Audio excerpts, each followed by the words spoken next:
దేవుని బిడ్డలారా, ప్రతి ఉదయకాలం ఈ దినం దేవుని వాగ్దానం చూస్తూ దేవుని మనం మహిమపరుస్తున్నాం.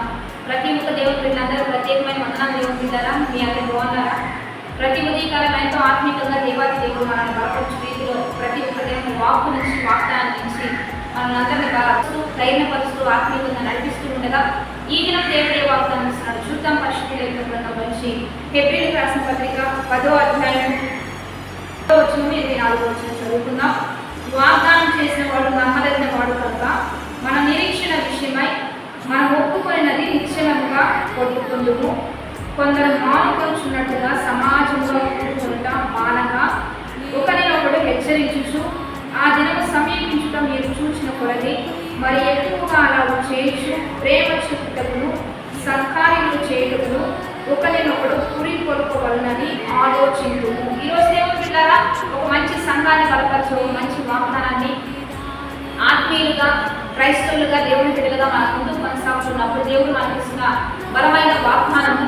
ఎందుకంటే వాగ్దానం చేసిన వాడు నమ్మదగిన వాడు కనుక ఆయన ఎప్పుడు కూడా దాన్ని మర్చిపోడు కనుక నిరీక్షణ గలవారమై తప్పనిసరిగా వాగ్దానాలన్నీ మన పట్ల నెరవేర్చబడతాయని గొప్ప నిరీక్షణతో సమాజంలో కూడుకుని మాత్రం ఆనందని చెప్తున్నాడు. మరి ఎక్కువగా రాక సమీపించుకొలది ఆ దినములు చూచుచున్న కొలది మీరు మరి ఎక్కువగా ఒకరినొకరు ప్రేమించే విషయంలోనూ ఒకరినొకరు మరి మంచి మాటలు చెప్పుకుంటూ ఒకరినొకరు ప్రోత్సహించే విషయంలోని సత్కార్యలు చేసుకునే విషయంలో మరి ఒకరినొకరు పురుకొల్పుచు మరి రాక సమీపించుకొని ఈ రీతిగా ఉండమని దేవుడు మనకు బయటపరుస్తూ ఉండగా మీ పట్ల దేవుడు ఏ వాగ్దానం చేసాడో ఖచ్చితంగా అది నెరవేరుస్తాడు. దేవుడు ఉంటారా, మీలో ఉండాల్సిన నిరీక్షణ, మంచి విశ్వాసం, ఆ నమ్మిక చొప్పున మీరు ముందు కొనసాగుతూ ఉండగా మీ విశ్వాసాన్ని చూసైనా దేవుడు ఖచ్చితంగా కార్యాన్ని చేయడానికి దేవుడు తను తానుగా మీ పట్ల ఒక మంచి వ్యక్తిగా కనపరుచుకుంటాడు. రెండోదిగా మరి ఆ వాగ్దానాలన్నీ కూడా దేవుడు నెరవేరుస్తున్నాడు. మనం కూర్చున్నాం, చనిపోతున్నాం. రెండోదిగా ఎన్నో వాగ్దానాలు దీవిస్తా, హెచ్చిస్తా, బలపరుస్తా, ఎన్నో వాగ్దానాలు ఇస్తున్నాడు. కాబట్టి ప్రతి వాగ్దానాలన్నీ కూడా నెరవేర్చబడుతున్నాయి.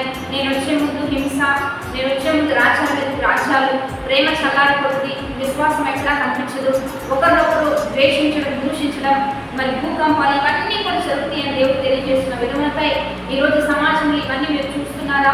ఎవరిలో ప్రేమ లేదా, ఆప్యాయత లేదా, గొడవల, కొట్లాటల, ఇబ్బందుల, ఒకరినొకరు చంపేస్తున్నారా? ఈ పరిస్థితులన్నింటిని బట్టి ఇంకా సమాజంలో కూడుకోట మానవద్దని దేవుడు తెలియజేస్తుండగా ఇవి సమీపించుకోవడం, ఒకరినొకరు ప్రోత్సహించుకోవడం, ఒకరినొకరు ప్రేమించడం, ఒకరినొకరు ప్రార్థన పడుతున్న నింపుకోమని దేవుడు తెలియజేస్తుండగా మరి ప్రార్థన పడుతున్న మనందరూ సమకూర్చబడ్డాం. మరి 40 దినం ఉపవాస ఆరాధనలు జరిగించబడుతున్నాయి. మీరందరూ కలుసుకోవచ్చు, ఈ ప్రాంతానికి రావచ్చు. ఇక్కడ దేవుడు దైవికంగా అనేకులను బలపరుస్తున్నాడు, బాగు చేస్తున్నాడు, విశ్వాస వీరులుగా లేవనెత్తున్నాడు.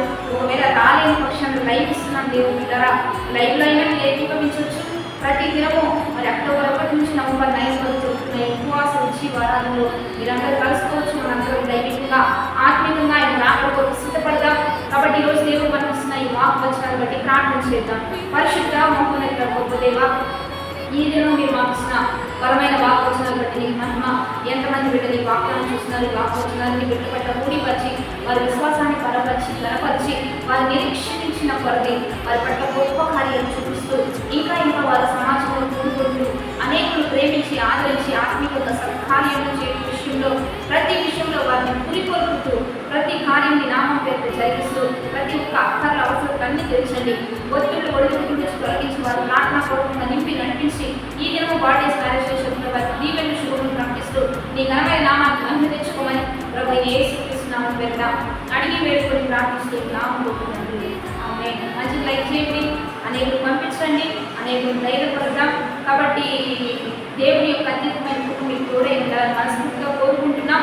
ఈ దినం ప్రత్యేకంగా 12వ ఉపవాస ఆరాధన దేవుడినారా, మీరందరూ కలుసుకోవడానికి సిద్ధపడండి. మనందరం ఆత్మీయంగా ఒకరినొకరు తెలుసుకుంటూ దైవంగా ముందుకు కొనసాగుదాం.